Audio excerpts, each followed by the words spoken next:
Hello everyone, সবাই কেমন আছো? আশা করছি সবাই ভালো আছো এবং আমিও বেশ ভালো আছি। তো চলে এসেছি আরও একটা নতুন ভিডিও নিয়ে, তাও আবার রান্নার ভিডিও নিয়ে। তো যাই হোক, আজকে বানাবো আমি চিজ পাস্তা।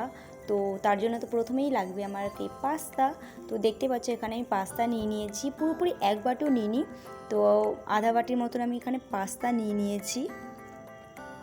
এইদিকে আমি ফ্রাই প্যানের মধ্যে জল বসিয়ে দিয়েছি। জলটা একটু গরম হয়ে গেলে এর মধ্যে আমি কিছুটা দিয়ে দেবো সাদা তেল, কারণ সাদা তেলটা দিলে পরে একসাথে জিনিসটা মেশে না। তো তার জন্য আমি এর মধ্যে সাদা তেল দিয়ে দিয়েছি। তারপর আমি এর মধ্যে দিয়ে দিচ্ছি সমস্ত পাস্তা। তো পাস্তাটা দিয়ে ভালো মতন এটাকে জ্বালাতে হবে। তো এদিকে তারপরে দেখতেই পাচ্ছ আমার পাস্তা বানানোর জন্য যে সমস্ত সবজি লাগবে সেটি নিয়ে নিচ্ছি। প্রথমে নিয়ে নিয়েছি ক্যাপসিকাম, তারপরে নিয়ে নিয়েছি গাজর, একটা নিয়ে নিয়েছি টমেটো, সাথে নিয়ে নিয়েছি পেঁয়াজ আর রসুন কিন্তু এতটা দেবো না, আমি 2-3 কোয়া রসুন দেবো। তো তারপর সমস্ত কিছু আমি এখানে কেটে নেব। এদিকে আমি ম্যাজিকের মতন সবজিগুলোকে কেটে নিলাম। তো যাই হোক, তারপরে আমি এদিকে পাশে কড়াই বসিয়ে দিয়েছি। তো কড়াইয়ের মধ্যে আমি প্রথমে দিয়ে দিচ্ছি কিছুটা সাদা তেল। চাইলে তোমরা বাটারও ইউজ করতে পারো, কারণ বাটার দিলে টেস্টটা আরও বেশি হয়।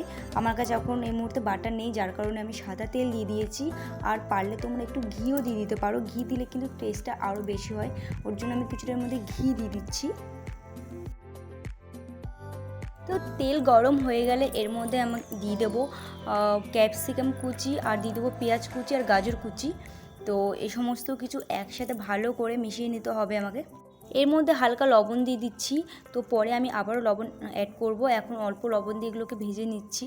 তো আমি কিন্তু এদিকে টমেটো কুচি, ধনেপাতা কুচি আর রসুন কুচি, কাঁচা লঙ্কা কুচি এই সমস্ত কিন্তু এখন এর মধ্যে দেবো না, এটা আমি পরে দেবো। তো যাই হোক, ভালো মতন করে এগুলোকে আমি ভালো করে ভেজে নিই। তো এদিকে আমার ভাজা কমপ্লিট হয়ে গেছে, এখন আমি এগুলোকে নামিয়ে নেব। তো তারপরে নামিয়ে নেওয়া হয়ে গেলে ওই কড়াইয়ের মধ্যে সামান্য আরও কিছুটা তেল দিয়ে দেবো, সাদা তেল দিয়ে এর মধ্যে দিয়ে দিচ্ছি কিছুটা রসুনের টুকরো। আর রসুনগুলোকে কিন্তু একটু লাল লাল করে ভাজতে হবে, কারণ রসুনটা যত ভাজা হবে মানে সেন্ট তত সুন্দর আসবে, খেতেও ভালো লাগে। তো তারপরে এর মধ্যে দিয়ে দিচ্ছি টমেটো কুচি, দিয়ে দিচ্ছি কাঁচা লঙ্কা কুচি। তো সমস্ত কিছু ভালো করে আমাকে এখন মিশিয়ে নিতে হবে। তোমাদের কার কার রান্না করতে ভালো লাগে কমেন্ট করে কিন্তু জানাবে, আমার কিন্তু বেশ ভালো লাগে। তারপরে আমি কড়াইয়ের মধ্যে দিয়ে দিচ্ছি কিছুটা ময়দাটা দিয়ে ভালো করে একটু নাড়তে হবে, লাল লাল করে একটু ভেজে নিতে হবে ময়দাটা ভাজা হয়ে গেলে তারপরে এর মধ্যে দিয়ে দেবো জল দিয়ে ভালো মতো নাড়াতে হবে, দেখবে একটা গ্রেভি ভাব চলে আসবে। তারপরে আমি এর মধ্যে দিয়ে দিচ্ছি চিজটা ভালো করে দিতে হবে, বেশি করে। তো যতটা চিজ দেবে তত খেতে বেশি ভালো লাগবে। তো এখানে আমি 2 চামচের মতন চিজ দিচ্ছি। তো চিজ দেওয়ার পরে ভালো করে মিশিয়ে নিতে হবে জিনিসটাকে একসঙ্গে, মানে এই ময়দার সঙ্গে এই চিজটাকে ভালো করে মিশিয়ে নিতে হবে। তো দেখতেই পাচ্ছ কতটা গ্রেভি ভাব চলে এসছে। তো এটিকে এখন মিশিয়ে নিচ্ছি। তো তারপরে আমি এর মধ্যে দিয়ে দেবো কিছুটা লবণ। তো লবণ দেওয়ার পরে ভালো মতো নেড়ে নিতে হবে, যাতে সমস্তটার সঙ্গে লবণটা মিশে যায়। তো তারপর ভেজে রাখা যত সবজি ছিল সমস্ত সবজি আমি এর মধ্যে দিয়ে দিচ্ছি, দিয়ে ভালো করে এটাকে নেড়ে নিতে হবে। তোমাদের কার কার এই সমস্ত খাবার খেতে ভালো লাগে অবশ্যই কিন্তু কমেন্ট করে জানিও। তো এরপর আমি সমস্ত পাস্তা এর মধ্যে দিয়ে দিচ্ছি, সিদ্ধ করে রাখা পাস্তা। তো পাস্তাগুলোকে দিয়ে ভালো মতন মিশিয়ে নেব আমি। তো একসঙ্গে মিশিয়ে নিতে হবে পুরোটাকে। তারপরে কিন্তু এর মধ্যে আমি দিয়ে দিচ্ছি গোলমরিচের গুঁড়ো, আর সাথে দিয়ে দেবো পাস্তা মশলা।